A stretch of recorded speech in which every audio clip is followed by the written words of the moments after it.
and welcome to episode 6 of Sorry You're a Lot. Dun, dun, dun. Oh, we've got a new layout.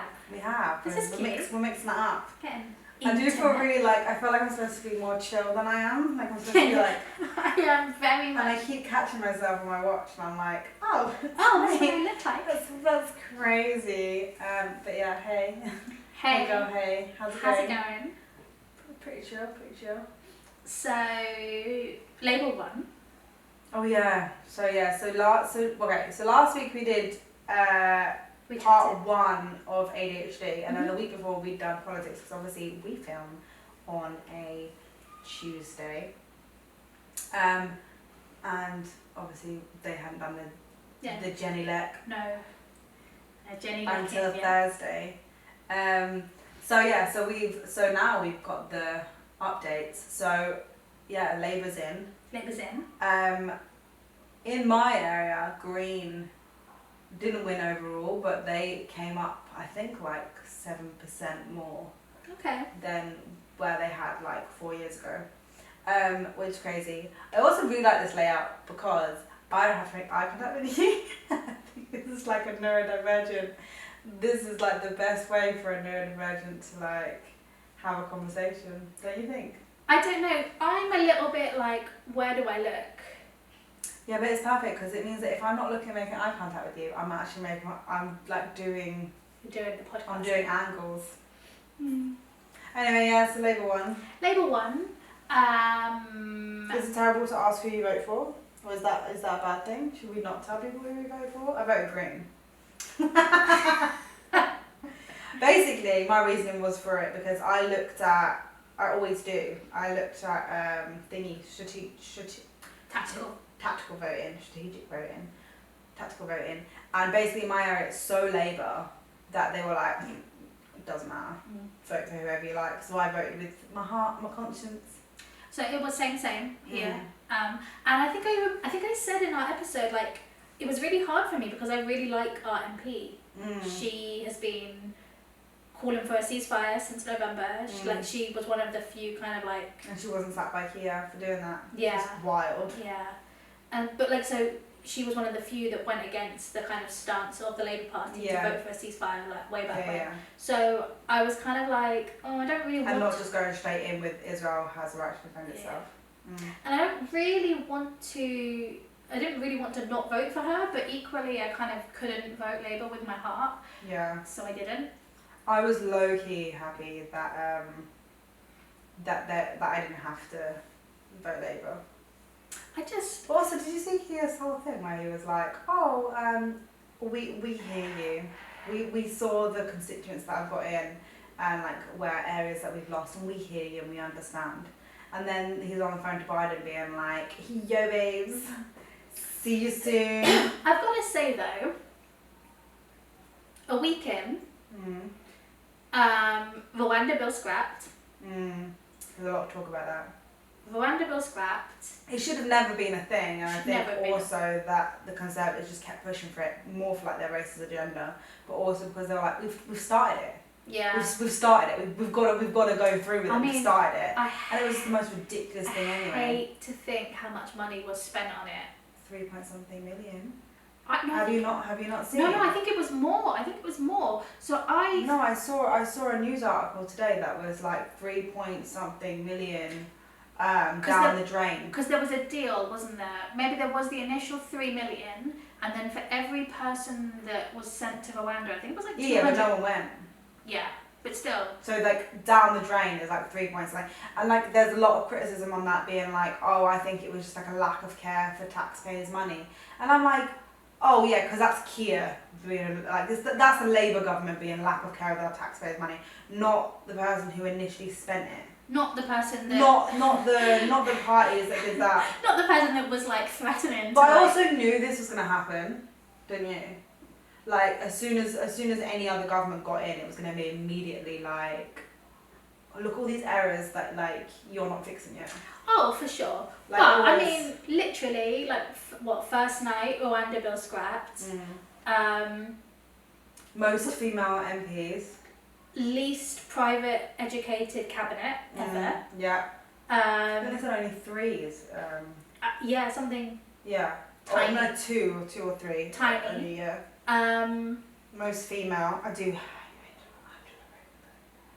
don't like her. Why though? I really liked her up until October 7th. I really liked her. Because obviously she's very like pro-women, right? She's very like feminist. But she just comes across very white feminist, and that really annoyed me.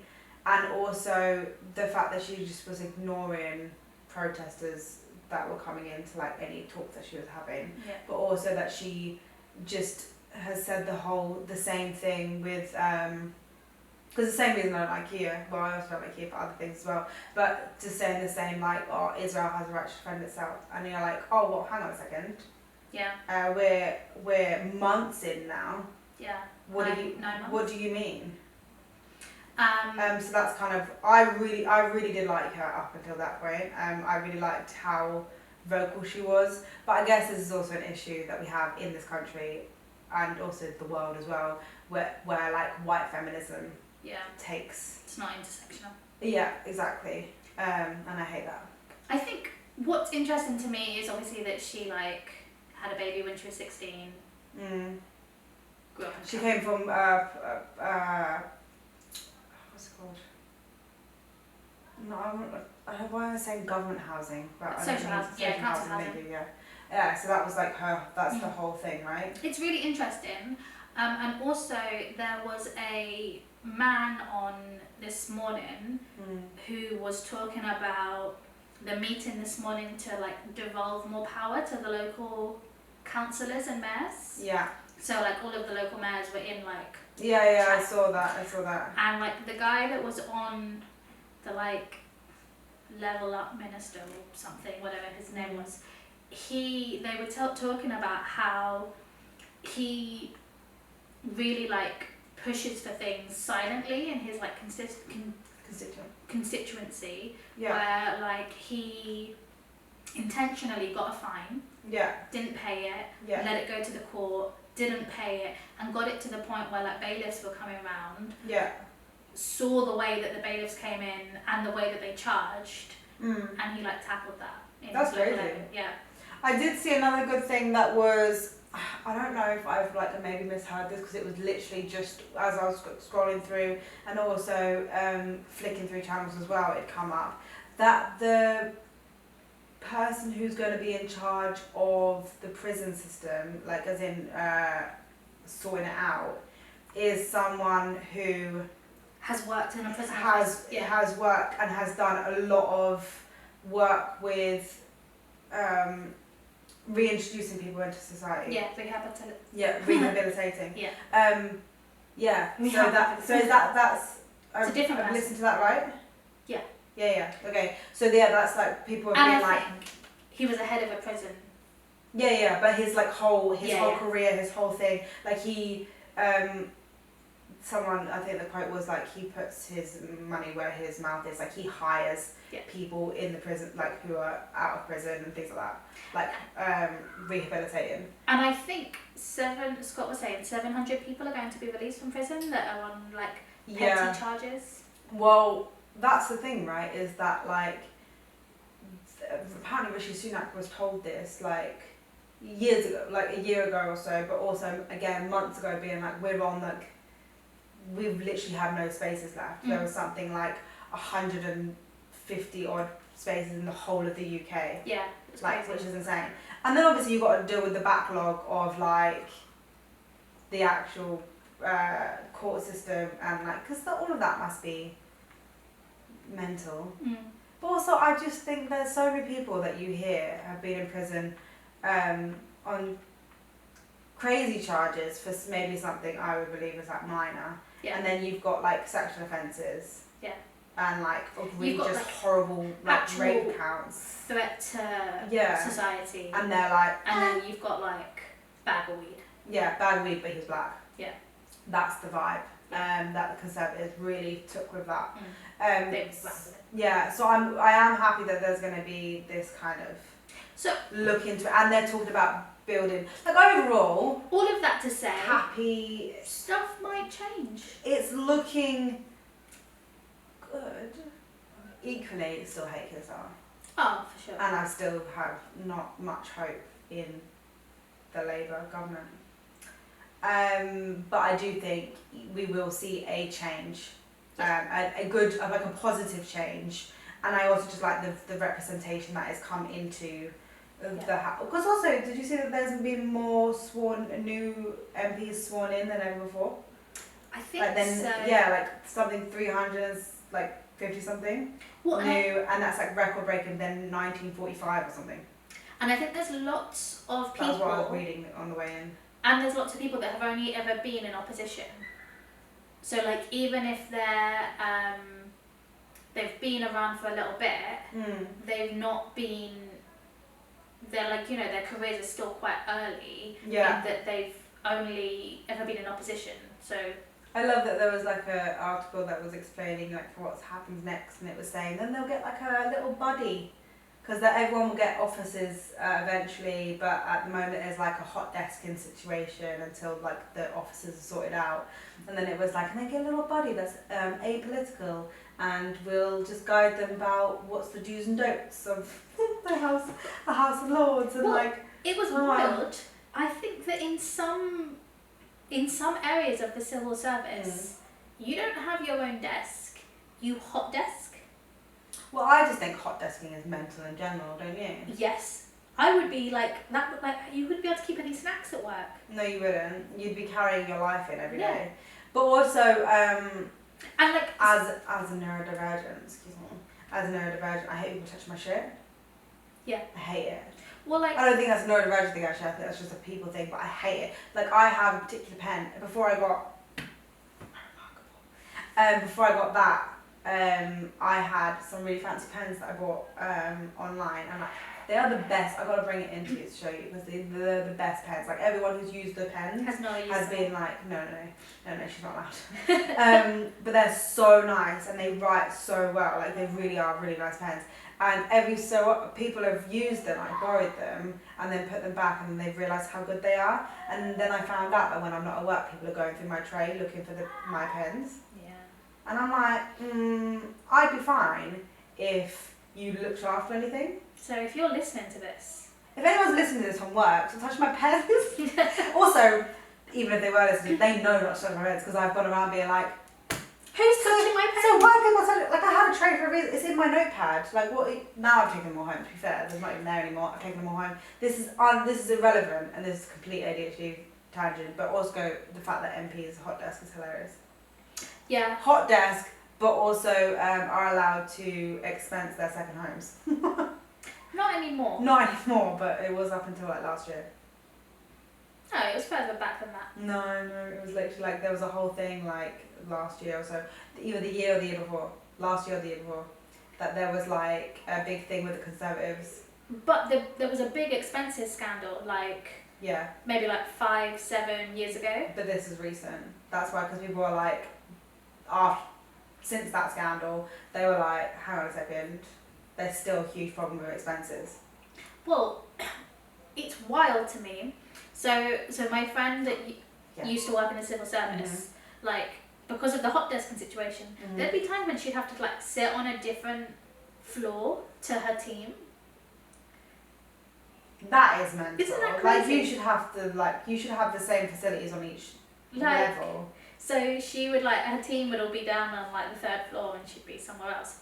But equally, just teams on zooming it like. Yeah, just because they're all like spread out. Yeah. But the other thing is she, so say she was going to go to like a conference in Cardiff or something. Yeah. She would only like buy her ticket maybe like the day before, because that's when like the plan would be like fully like, solidified and stuff. And like it could be stupid expensive. Yeah, and that's taxpayer money. Yeah. I had such a big problem with that. My thing is they get free lunches and get to expense their food, but they didn't want to give free school meals to children. Yeah. I was like, so you want free school meals as adults who are like taxpayers who can do your own thing. With your vulnerable children, you're like, no, that's not our problem. Maybe you shouldn't have kids. And all MPs get paid 85 grand, right? Yeah, I think it's a minimum. Because there was something about with Boris Johnson, right, when he became Prime Minister, that he like couldn't survive because he had the sun, like, because he was working for the sun, right? Yeah. And then he lost that because he couldn't do that whilst he was Prime Minister, and he was like, I just can't afford the 100k pay cut. Yeah. And it was like, oh, boo-hoo. Baby. Where's your children, Boris? I love that's actually what he's known for, though. Like, it's like nothing he's ever done in politics but crazy hair, Boris bikes, and where's his children? With all the baby mamas, which is wild. So anyway. ADHD. ADHD. So politics is crazy. Happy that Labour, happy that Conservatives are gone. So I read... And then there was a clear message sent with the amount of independents that got in. So I was reading that actually Labour under Jeremy Corbyn got something like 3 million more votes. So I think this was the lowest, this turnout vote was 8% lower, or almost 8%, 7.6% lower than the last general election. So there is I think I read somewhere. Voter disillusion. But also I think Labour in the 2019 election got 12 million-ish votes. And this time they got 9 million. Well, I just saw some of it was like people were being like, well, you should have just let Jeremy back into your... Well, I think ultimately Labour didn't win by being Labour. No, they won the biggest because opposition. they were the opposition. Well, I know so many people, like I've been lectured at work by customers that were like, you have to vote Labour, it's the only way. And I was like, actually. Like I swayed quite a few people from voting Labour, unintentionally, but I was like, they were like, well, you just got to vote Labour, right? That's like the only way to get them out. And I was like, oh, no. Do this, and I guided them to the website that was like the tactical voting, and I was like, put in your postcode, it will tell you whether you have to vote Labour or whether it doesn't actually matter, your constituency is Labour already, and you can kind of vote however. So I got a few votes for Greens and Lib Dems. Good job. And Independent as well, people. I know also a lot of people were voting Nico because they found him hilarious. I didn't actually know of him until someone at work told me. The YouTuber, right? Yeah. Have you seen his the picture of him that was on the news with Rishi Sunak, and then he's standing there with an L behind Rishi Sunak? Also, isn't it wild that people voted for Count Binface? Yeah. I think this every year. Yeah. Even last year when they voted for it, last year, the last election. And it's not like... There's a lot of people. It was like 5,000 or something. I also think the same thing about reform, though. Like, isn't it crazy that people vote for them? And like, again, a lot. I think that if we had... I was so happy that they didn't get the 13 seats that someone said that they were going to get. They got the same amount as Green. Well, that was the exit poll was 13. Yeah, and I was like, please, for the love of God, no. And yes, they didn't. This, I'm going to say something that might be controversial. Oh, no. Get out. I've had enough. I'm not doing this podcast with you anymore. If we actually want proportional voting... We have to accept that. Yeah. Yeah, sure, but they're still wrong. But I mean, like, and if it was proportional voting... They would have got them all. Yeah, like 40 or something. So... And I do think proportional voting on the whole is fairer. Yeah, and it then means that the government represents everyone in the vast. So and there's no such thing as a safe seat anymore. Sure. You're not you know? In my head, logically and empathetically, I'm like, everyone should be able to have their own opinions and everyone should be able to do whatever it is that they want to do. You know, free speech is here for everyone. 100%. Equally, shut up, you're wrong. Do you know what I mean? Like, Lola. Stop being racist, Lola's, stop being homophobic, stop being Islamophobic, stop being, this is Lola. No, stop being she's definitely just fucked up the focus. Oh yeah, probably, but you know, our viewers don't mind. It's a cute cat. Isn't he very furry? Hi, Mum. Lola said hi. So yeah, I'm very much like everyone should be able to have. That is free speech. Yeah. Equally, I don't want to hear or see or know that you're a bigot. Sure. Do you know what I mean? What a soundbite. This is a good thing actually. Okay, because we were actually supposed to do an ADHD part 2 and then we just wanted to recap on politics. Another thing that I don't want to hear, and this is a move around, is that everyone's a little bit ADHD. So I experienced this for myself recently. Is this the right one? Can I tell you about my experience first? Go for it. My most recent was when I went into the doctor to get my wrist looked at. So I have really bad carpal tunnel, on my wrists, particularly since I had Nora.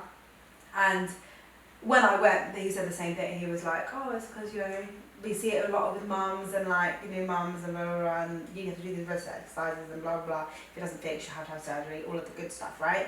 And then he was like, oh, why didn't you come in sooner or something? And I was like, oh, I kept meaning to like come in, but ADHD, I just kept forgetting to like book the appointment, or like I'd remember and it'd be after the time. And he was like, oh yeah, like we're all a little bit ADHD, aren't we? And I was like, remember, he is a physiotherapist and not a mental health or neurodivergent person, for the love of God. And then he kept making it worse. He kept talking about how like he thinks that like, we're all a little bit forgetful and we're all a little bit this, and that his girlfriend has to remind him of all of these appointments and like if it wasn't for his girlfriend, like he wouldn't remember all the appointments that he has to do. And sounds like he's put a load of mental load on his girlfriend. And I'm like, two things. Maybe you do have ADHD, you should probably get that tested if you really think it's a concern. Equally, stop offloading on your daughter, on your girlfriend to like remember all your appointments and stuff. Get a diary, dude. Like, oh my god. So that was like my most recent. I've had it throughout the years a lot, and it's obviously because a lot of ADHD struggles are things that neurotypical people don't have an issue with. But when was yours? I was at a co-working thing recently, and I think I was talking about the podcast. Yeah. Oh, and I was, explaining the premise, like it's So You a lot. We're like two sisters, both with ADHD, and we're kind of like tackling the big stuff and the big feelings. Yeah. And she was just like, oh, but everyone has ADHD, don't they? Did you chuck me a drink? And I think that wow, you should probably not listen to it then. I think that my face was just sure. And I kept being like, I don't really think so. She was like, yeah, it's a spectrum, everyone to like some extent. No. And I was like, I think it's a spectrum if you have ADHD. Like it's a spectrum of neurodivergence, but not everyone is on the spectrum. There's sure, different struggles. I don't know if anyone is normal. Sure. All the air quotes. I don't know if there is a typical person. We're all a bit weird, right? We've all got our own way to do things. Sure. I don't think that means that we all have ADHD. Well, I think there's a difference, right? There's a difference with your brain literally not, like your executive function. Yeah. And then there's a difference with your teachings and your upbringing. Yeah. Because everyone can do a little bit things a little bit different if they've been taught a particular way to do things. If you're diagnosed earlier with ADHD, like as a child, you're more likely to be better functioning with your mental health and like your moods, right? So even that, like, you've been taught ways of coping and managing, that person still has ADHD. Yeah. And they might still have the same struggles as me. They've just got coping skills. They've just had, coping mechanisms, and also maybe a easier start in terms of help-wise. Not necessarily if they've actually got like a good amount, but they've got help. So like, it's the same thing with like people can have different upbringings and coping mechanisms and stuff, but your brain can still be completely different, and it's the way your brain has been developed. Because they say like all the time, right? Like, oh, there's TV shows and video games that are making these kids have ADHD, and it's because of that. Well, did you see what Joe Wicks said recently? Oh my god, yeah. It's all the junk food. Yeah, and I was like, dude, you suck. And Like, I didn't like you anyway during and lockdown. when he got but also called like, out about it, he doubled down. Yeah. He was like, fuck you, they're eating too many crisps. Yeah. And like, and it's like, dude, you're not a healthcare professional. you haven't You do PE you haven't in your studied garden. this. Like, you haven't studied this, you haven't learnt any of this, Yeah. you don't have any background to fund this on. But you have a massive platform. Yeah, and Your now word you've just has fed into weight, that. and now you've put this out in the world. I just think it's crazy that he's done this. He's said to this huge Yeah. platform, Like he has oh, like you're what- just a bit fat and unhealthy. Yeah. Maybe you should just exercise. It's just lazy But parenting. also, Yeah. isn't this exactly what they say to like every depressed person ever, or Yeah. any anxious person ever? It's just like, maybe you should just go for a walk or a run. Yeah, go for a walk, have a nice The bath. amount of times when people find out I have ADHD, that like, oh, do you like meditate? Do you meditate? Do you work out? It's really important, because also then they look at like my weight, right, and they're like, it's really important for people to exercise, especially if you have ADHD. Do you know what? And I'm like, fuck yourself. No doctors have weight shamed me since I was diagnosed with asthma. Oh, because they're like, you can't breathe. I guess so. Exercise, breathing, kind of goes hand in hand. Like when I'm just thinking about it, like, because obviously, like before the asthma, so like you know, like oh you got a cold, yeah. you are like 2 pounds overweight. Maybe you should lose some weight. Are you eating properly? Because whole foods actually help your like immune system thrive. And like yeah, since the asthma, no one's been like, you're a bit. That's crazy. Yeah.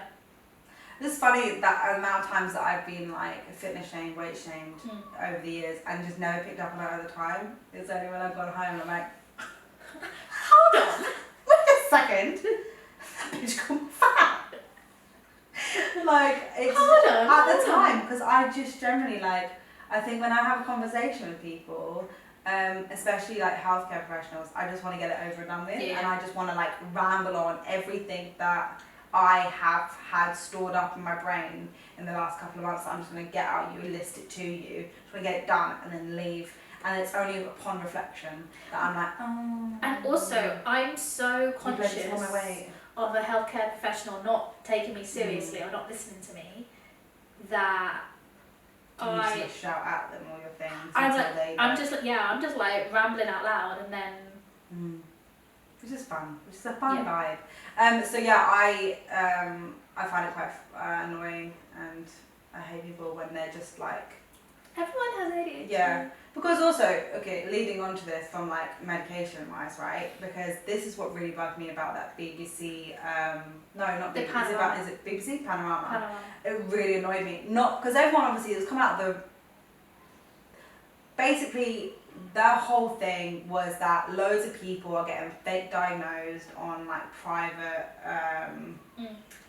With private healthcare professionals, and then that's how they were not on the NHS, and only if you go to the NHS and they get diagnosed in like 15 minutes and given a load of drugs. Yeah. And I have 2 points on this. One, I've never felt so shameful of how smug I felt with being NHS diagnosed after that, because like my initial response was like I knew everything they were saying was bullshit, but my initial was like, well, at least no one's gonna question my diagnosis. Like that was like my like, at least no one's gonna question me, because it's such an annoying thing to have like constantly be challenged. Obviously, I also know that if you are privately diagnosed, it is, you know. And the other thing that annoyed me was how much in this documentary they just kept saying over and over and over and over again, oh, it's just really concerning, all these people that are handed these big drugs, these big powerful drugs. They just kept saying that, big powerful drugs. And I'm like,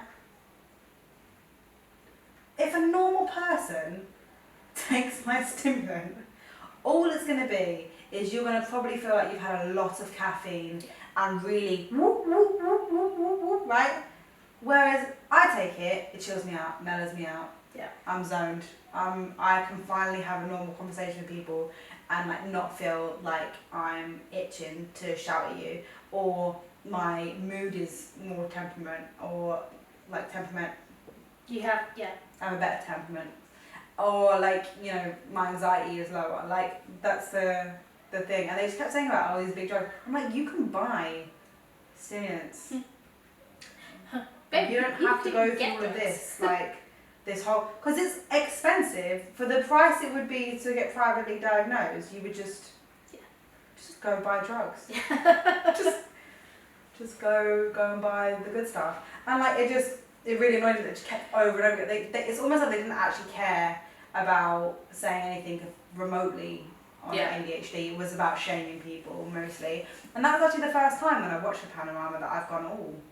Well, I guess the person, they're not doing this. Because also the guy was a football player or something, right? And he basically, on the private diagnosis one, he like lied on all the questionnaires to say that he had ADHD symptoms. And then in the questionnaire, that he's also lied in the interview process over like Zoom or whatever, because he had a big problem with it being like a video chat during COVID. But then they pre-warned the NHS that they were going to be doing this panorama.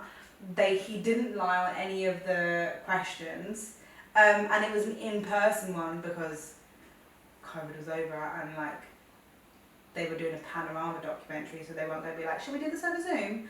And then got a normal result, like, oh no, we don't think you have ADHD. And it was like, and the whole thing was like, oh, and the private people would have given him big drugs. And it was like, I just don't get it. Do you think it's because like ADHD for so long was considered this like white boy, yeah, white kid, and then like suddenly there's this influx of other people, potentially people, you know, identifying as women being like diagnosed? Well, I think the big thing is that, right, is that it's women getting diagnosed. Because they're like, you just don't want to wash up. Don't try. Get back in the kitchen to make a sandwich, alright? Don't pretend that you can't do the big tasks. Or we put all the mental load on you and make you do all of the things and then say, well, you can't keep up with it. I didn't realise you were so weak. Like, that's just because, like, women. And also because, again, we've been kept out of the research for however long. For years and years and years and years, and that actually they just are only starting to do actual proper research now. And even then it's not that much. Like they're now starting to do research on menstrual cycles and ADHD, and that how you should maybe potentially be altering your medication to suit. Because the big drugs will be less effective during your luteal phase, right? Yeah, so there's a either you lower your dose after luteal phase, or you would up it during the luteal phase, like the standard. But obviously it has to be monitored. And all of this comes with the fact that there's a huge shortage of ADHD medication anyway. I have suffered from this.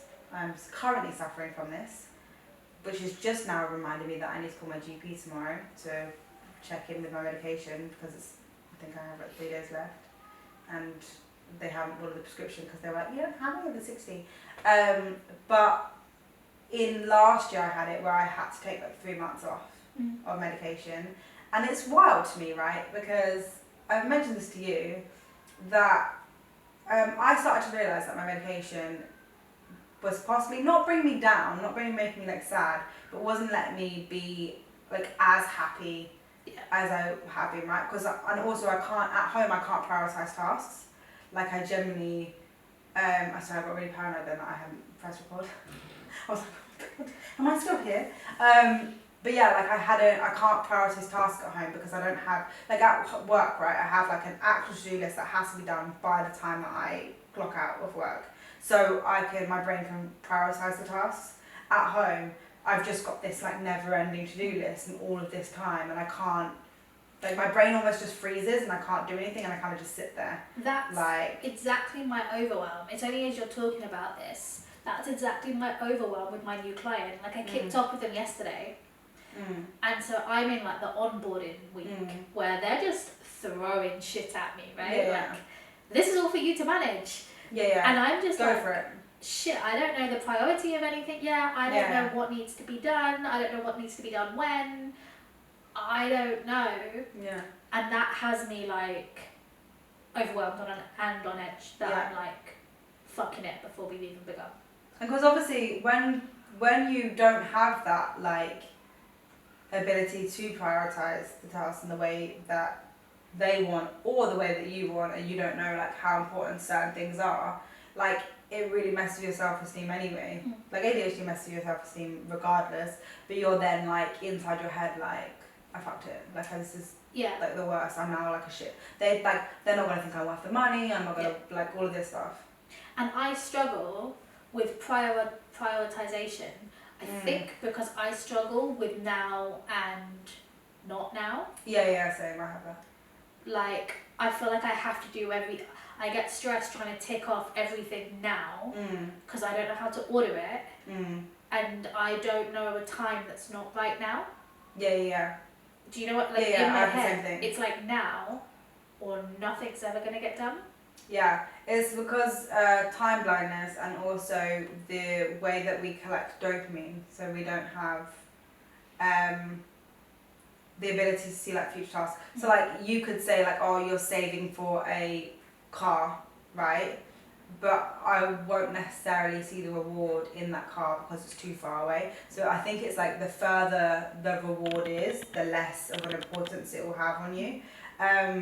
Which is why they say like for a neurotypical you would do the big challenging things straight away, and for someone with ADHD you should do the easiest things and then ride the wave of dopamine. I need to build up momentum. That's why I tend to do something really easy first. And then if I've forgotten to add it to my to-do list, I still add it to my to-do list and tick it. I love ticking off something. So I can be like, I'll even tick off other people's tasks. Like at work, right? So we have claiming them. Like so it's not. It's like that. The shift looks more like it's because it's my personal one. It's not for anyone else, right? So like I have like, for instance, like if we've done like the newspaper checks or we've done the magazine checks, like that type of thing, right? I won't necessarily be doing that, but I would have checked that it's been done. And then like tick, tick, done. Even though it's like maybe by the time I've got in at work in the morning, it's already been done. I'm like just sign it anyway and then just tick it off. Because I'm like, look at us. just being a boss shit. Love it. But this is another issue I have, right? Is because of the task prioritization that I have, like, or lack thereof. It's then that ADHD makes us see all these little tasks that go into one task. So like it blows my mind every day, right? And my husband gets up and he just like gets up. He gets out of bed without even thinking. He turns off his alarm. He gets out of bed and he'll straight away go and brush his teeth. And I look at him in amazement every single morning because I'm like, how did you just do that? How did you not stare at the ceiling for a good 10 minutes trying to get motivation? And like, how did you just go and brush your teeth? Because it's the most mental thing. Like he gets very confused by this, why I'm so amazed by it. It's like when I ask him to remind me of something and he does it, like he actually reminds me. Like it annoys me that he reminds me because I'm like, how did you remember to remind me? How did you do that? How did you remember to do the thing that I asked you to do? Like it confuses me that my brain just doesn't compute it. And like, that's the fun thing about being in a relationship with a neurotypical is you realise all the things that you fall short of, but then also all the things that you're way better at than them. For instance, when I clean, it is impeccable. It is like it is like industry standard. Like this I should get paid for this. Honestly, the way that I clean, well, I don't do it often. Because I'll tidy often, but I won't necessarily like deep clean. Like I deep clean or nothing. Like that's my kind of like vibe. So when I clean, chef's kiss, stunning. Like I'm there, like scrubbing the grout in the tiles in like every inch of our bathroom. It's not just a gentle wipe over. You know, I'm letting that bleach like soak. Do you know what I mean? I'm really doing the most. I'm probably repainting something at some point. really making that look like, it looks like a brand new bathroom by the time I finished it. Whereas like, my husband might go in there and just like wipe over everything or like just clean it down with the shower. And I'm like, huh, is that clean for you? But I can't do that task. I can't do the, I can't get the motivation to do the once over in the bathroom. I have to wait a couple of days to really let this random wave of like motivation come over me where I suddenly want to do this, and it ignores all other tasks, all of my well-being, and also sometimes his well-being, because I'm just like, I've got to do this thing. Like I spent all day the other day painting door frames and what's it called? Skirting boards. Yeah. Like, why did I spend a whole day doing that? Why? Like, mental. So, as much as I'm like, oh my god, why can't I just like wipe over surfaces and like ignore everything else, I'm also really proud of myself when I do my deep cleans. There was a point to this, but basically ADHD has its pros and cons. Yeah. And the medication shortage is not helping things. Oh, that's where I was going with this. Was that the medication shortage, that a couple of months ago I noticed that, like a year ago, I noticed that I was being dimmed. So basically what I wanted to do was take like weekends off. Any days that I'm not working would not have to take my medication. And the psychiatrist at the time was like, oh no, we do not recommend you to do this. We do not recommend like anyone to have breaks. You need to have a because of the one I'm on Elvance. You should have a steady stream of it in your system. Like we don't recommend having breaks. Like it's not good for your body. And then like a couple of months later, there's a shortage, and they're like, so we're actually advising people to ration their doses or take breaks when necessary, like when they feel like they can. And I was like, hang on a second. A couple of months ago, you shamed me. Hold up. Because I wanted to do that, and now you're recommending it to people when you said it's not good for anyone at all. And that was just on Elvance, and now the shortage is on the other ones, and now Elvance as well is getting dipped into. And it's honestly wild. And like you've just got a load of people with a diagnosis that no one believes in, and also unmedicated, where like people aren't. I still don't know if I'll go for the big drugs. Really? Yeah, I guess. It took me 8 years to get there. I guess partially because I feel like if we're going to be trying in the next year. Yeah. I've been recommended to find healthy coping mechanisms to get used to not taking them. Like, I don't know if I want to be like a taste of the good life. It's not quite like that, but yeah. Do you know what I mean? Yeah. I don't want to be like, wow, fuck. Because you can't even be trying my medication. Which is why my doctor was like, so figure it out. I don't know. Start getting a routine. I don't know if like that's something that should just wait until the other side. Well, also you could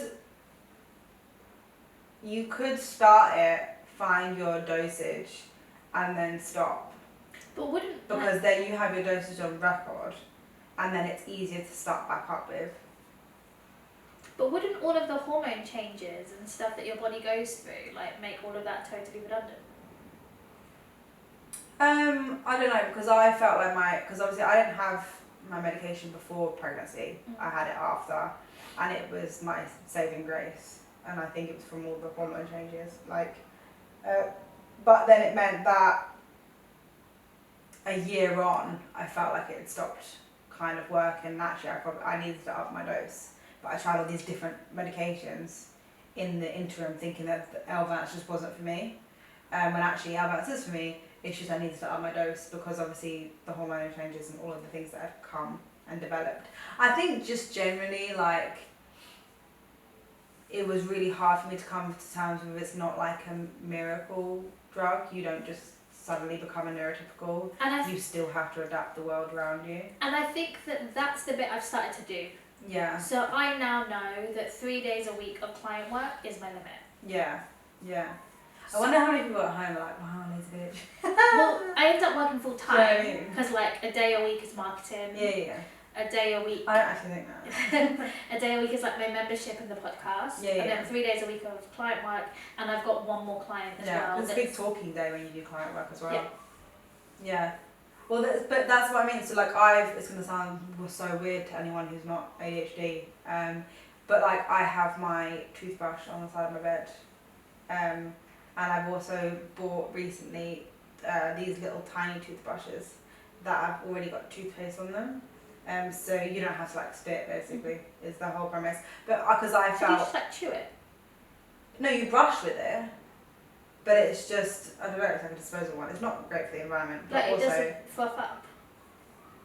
No, Oh, weird. which is actually better for me anyway in the long run because I hate the sensation. But it stopped me like struggling with the brushing the teeth element because it's a task that's just been made easier.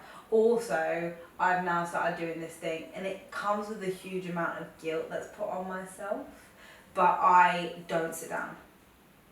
When I'm having a day of productivity, I don't allow myself to sit down until I've completed all the things that I needed to complete, because what happens is I sit down and then You pick up your phone. well, not even like that's it now. Motivation's gone. Yeah. It's done. It's buried.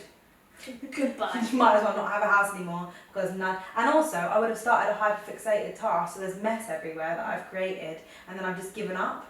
Yeah. Like, and I'm like, oh, deuces, laters, and it's like, oh no, like this is awful. And so yeah, I've started to kind of, I don't allow myself to sit down. I've started to come up with coping mechanisms. I just really now need to incorporate exercise and like hobbies. Because every time someone asks me about a hobby, I kind of laugh in their face because I'm like, what do you mean? I'm a mother. But I've never had hobbies.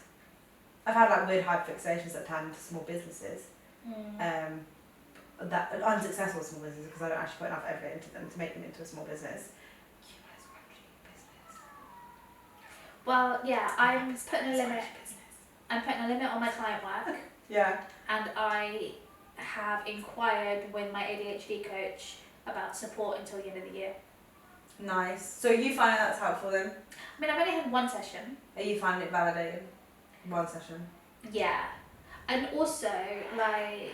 Shout out to your ADHD coach. Yeah, she challenged, like, Oh. my all or nothing kind of thinking, especially around, like, food. So, like, we were talking about, like, how I tried to get, like, 30 grams of protein in, like, every meal. Yeah. But because the food that I had prepared with all the protein in, like, didn't interest me, I just wasn't eating till, like, 2 p.m. Because you had... Oh my god, I do that. Yeah. Oh my god. There's no joy there.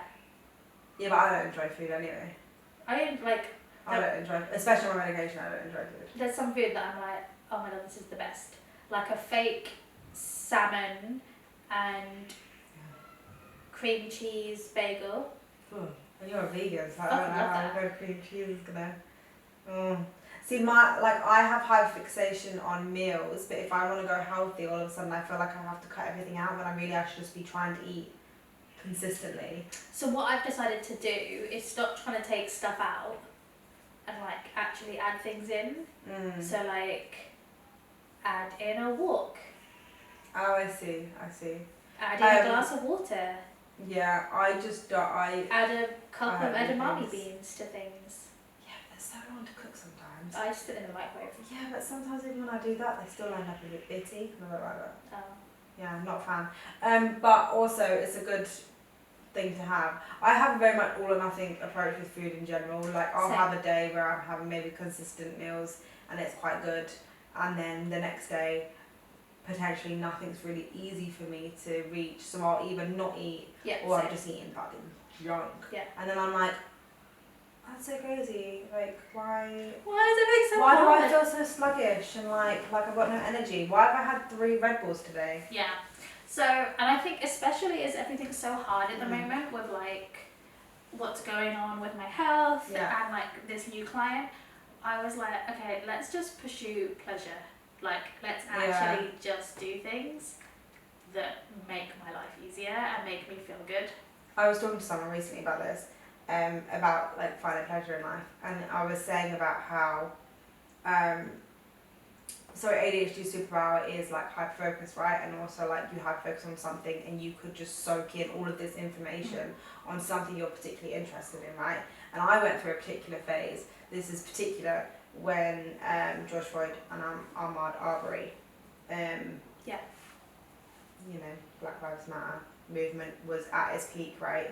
And that's when those tragic deaths kind of happened, or kind of like, you know, pushed it forward.